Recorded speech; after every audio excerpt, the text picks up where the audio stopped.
Okay, and now we will discuss about the power consumed in resistive circuit, means where the load is purely resistive.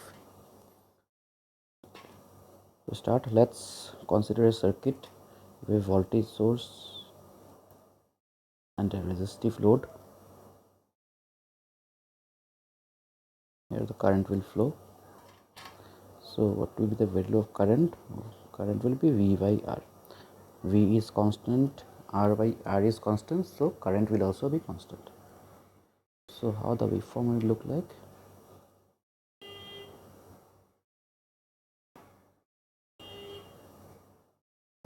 Here's I'm denoting in y axis.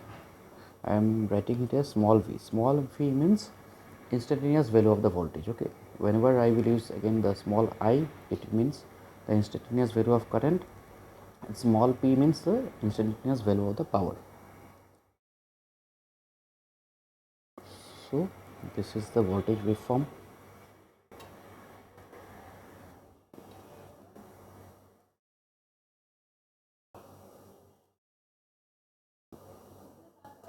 This is the current waveform. Current waveform will be V by R, and this is the power. Power will be V into I, or V into V by R.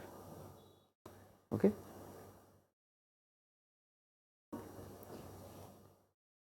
So power consumed by R will be V into I. We can also write it as V square by R. It will be also equal to I square R. Fine. It will also equal to I square R. Okay, this was for DC circuits. This was for DC circuits. But if I consider the voltage source as an AC, so what will be the power consumed in that case? So let's move into AC circuits.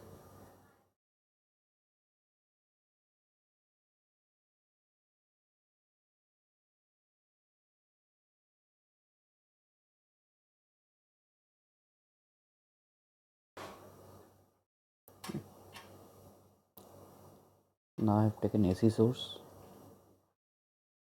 and the resistive load. Here V equal to Vm sine omega t. Fine. So what will be the current? Instantaneous value of current will be small v by R. It will be equal to Vm sine omega t. Okay. So in resistive circuit, one thing you can notice is that what was V? V is equal to Vm sine omega t. Okay, and the current we got as Vm by R sine omega t. So you can see that there do not exist any phase shift in voltage and current in R circuits. So what was phase shift? So what was the general expression of a sinusoid? The general expression of a sinusoid is, suppose I am considering voltage only, is Vm sine omega t plus theta. Fine. What does this theta means? Theta is the phase shift. Okay. What is this phase shift means again?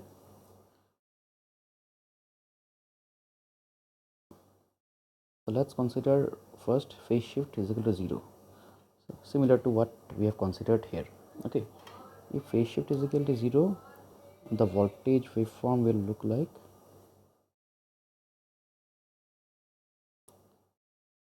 okay. Now suppose the phase shift is any positive value. Okay, positive say 90 degree. if the phase shift is 90 degree, how the voltage will look like? See, whenever the phase shift is positive, it means the waveform will get shifted towards left. Okay, what I mean by this?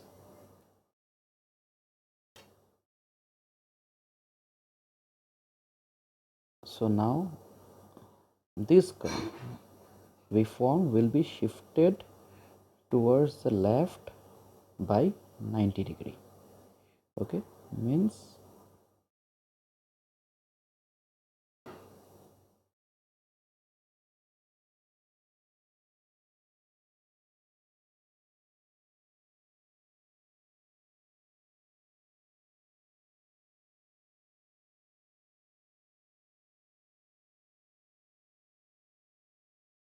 okay, you see the waveform got shifted towards left by 90 degree.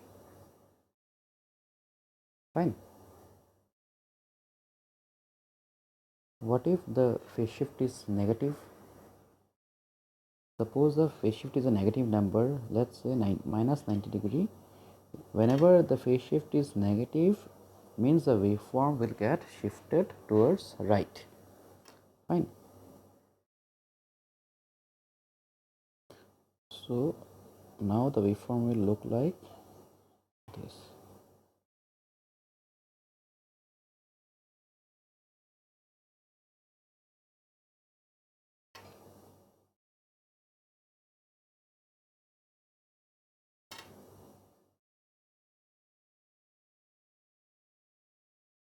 So here to here, it's 90 degree shift is there.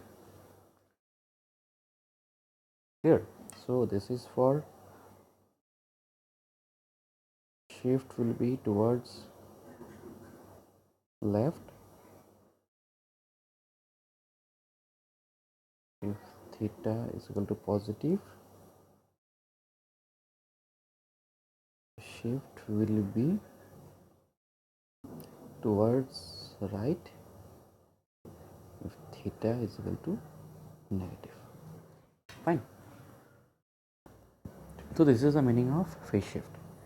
So we can in resistive circuit we can see that the phase shift is both zero. So we can here we can consider that Vm sine omega t plus 0.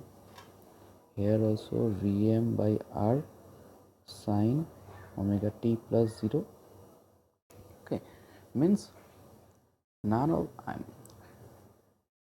the waveforms, that is the V and I, are phase shifted. Means both the waveforms will start at the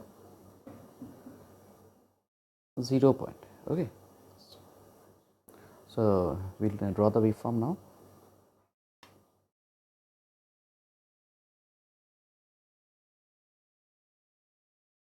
This is V.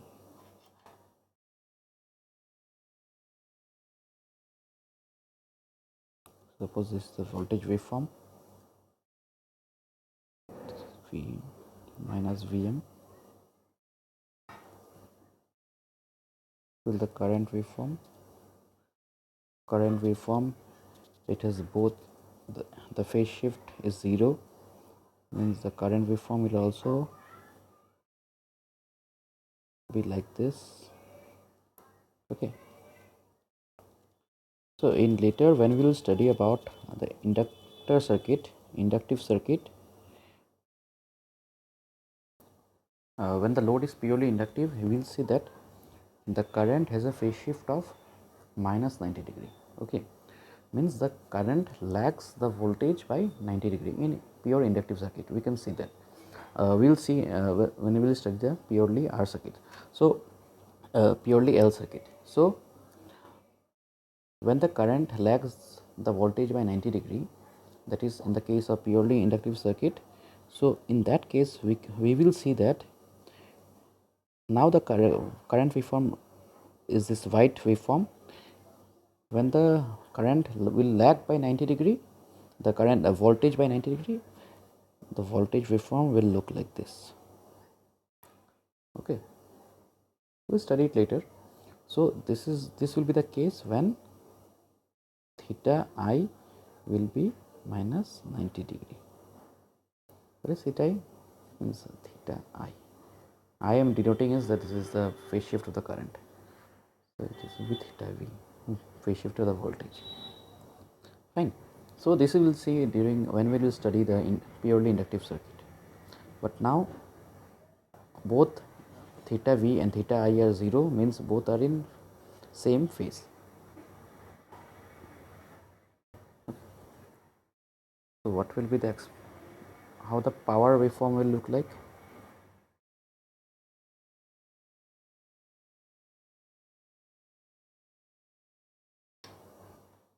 This is power is simply the product of V into I.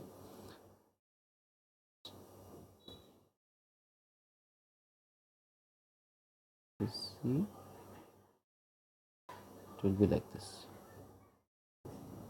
Okay.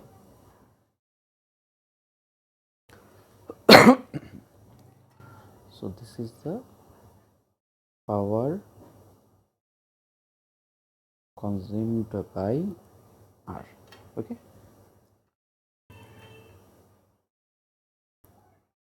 So one thing you can notice that suppose the axis is in omega t in radians.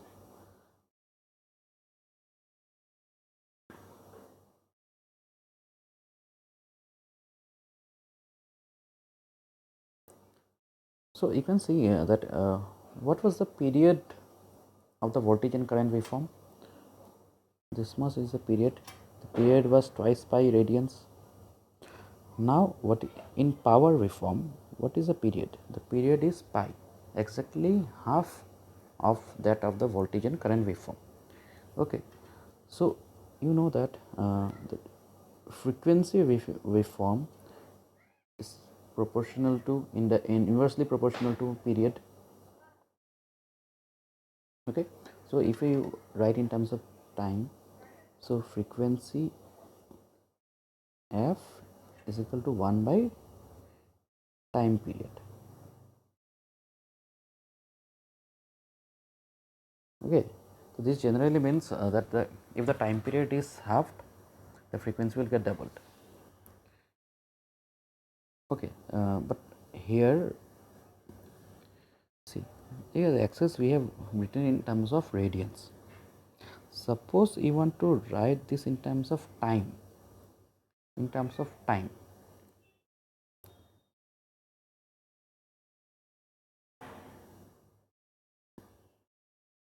So what will be these points in place of pi, twice pi? What we need to write? See, here in this period, what was omega t? Omega t is equal to pi. What was omega? Omega is equal to twice pi f into t is equal to pi. And we know that frequency is equal to 1 by t. T is the time period in terms seconds. The unit will be in seconds. So 1 by t into t is equal to pi. Fine.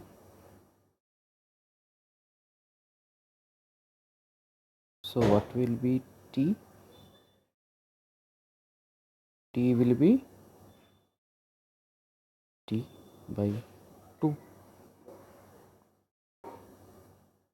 Means here we write t by 2. Here we will have t. Fine. So here in terms of here this was in terms of radians, so this was in terms of time. Okay, what will be the time period?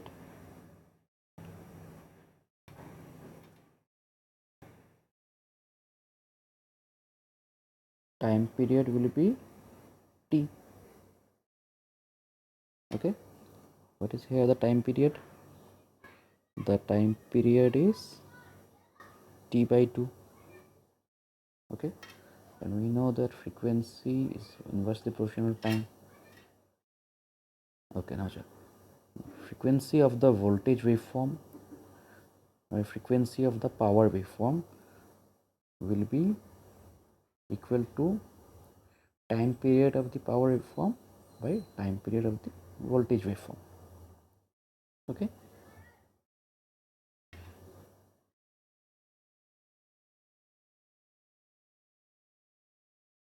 What was the time period of the power waveform? T by 2. Time period of the voltage waveform? T.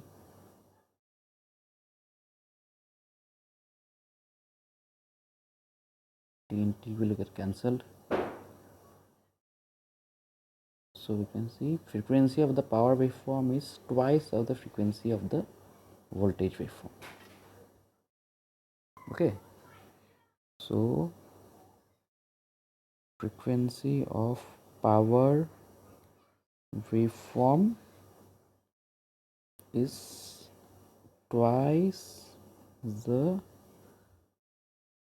frequency of voltage and current waveform. Similarly for current, if you check, it will be same. So current waveform. So this, remember, the frequency of the power is double than that of the frequency, supply frequency. That is the frequency of the voltage and the current. Okay. So power supply consumed by R in terms of the waveform we saw now. So if we want to write in terms of equation, because when we try to solve circuits, we generally use equations, right? So what will be the equation of the power consumed by R? Let's see. What was the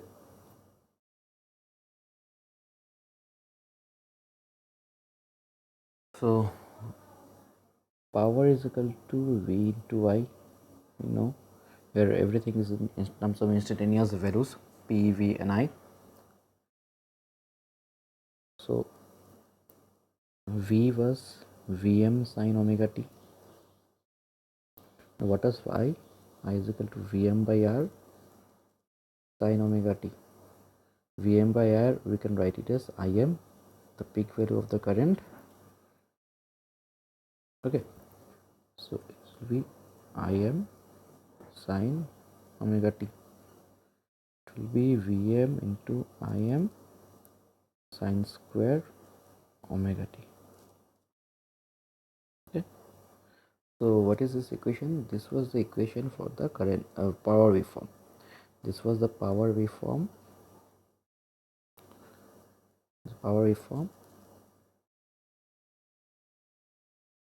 So this will be the peak value of the power.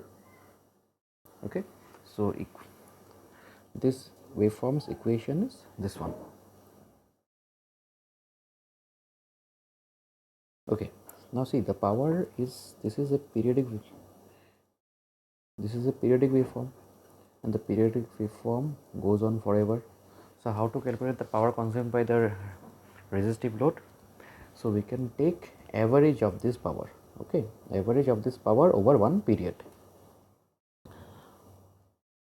So what is the average value of the power? So here the period is pi, so 1 by pi, 0 to pi, Vm Im sin square omega t d omega t. Fine. So this Vm Im by pi, this will be 1 minus cos 2 omega t by 2 d omega t.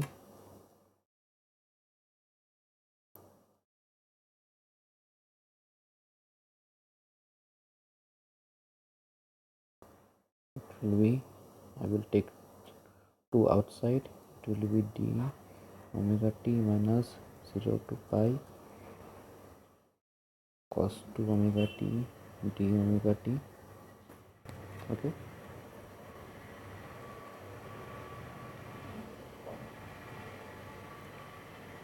it will be pi, and this time when we break it, you will see that it is 0. Fine, so it is Vm Im by pi P average.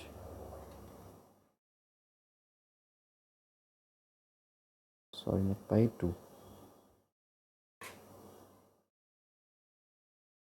So if I break it, I can even write it as this thing.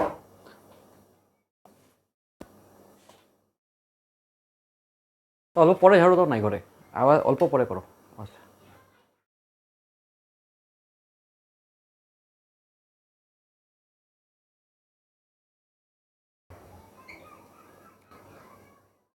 So if you remember, what was Vm by root 2 and Im by root 2? It was the RMS voltages of the voltage and current. So this was a Vrms into Irms. Okay, so P average is equal to Vrms into Irms.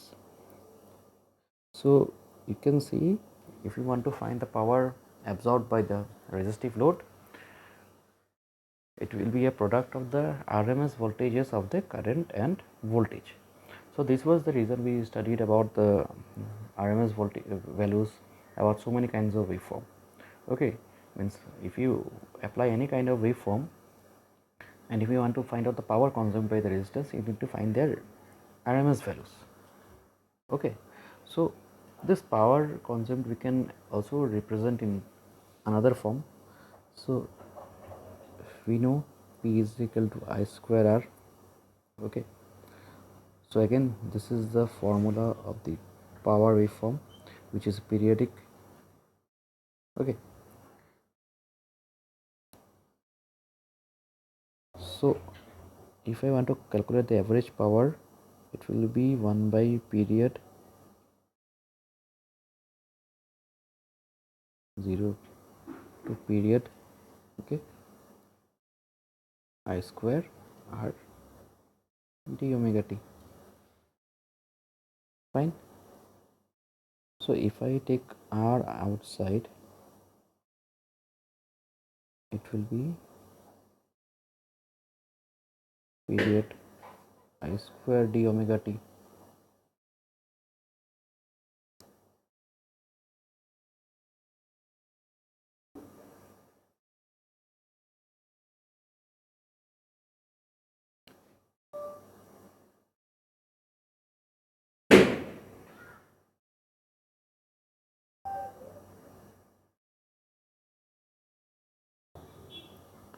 So I can even, what I can do is that I can put a root over it and just square and put a square above it. So this square and this root will cancel each other, it will be same as before. So what, if you remember, which expressions formula was this one? This was the RMS value of current. So when we wanted to find the RMS value of current, we used this formula. So I can write it as ERMS square P average. So again you can see that even if you use the I square R formula, the current you need to consider the RMS current. Okay, so if I want to find the average power consumed by the resistive load, whatever the voltage and current terms will come, it will be in terms of RMS values. Okay,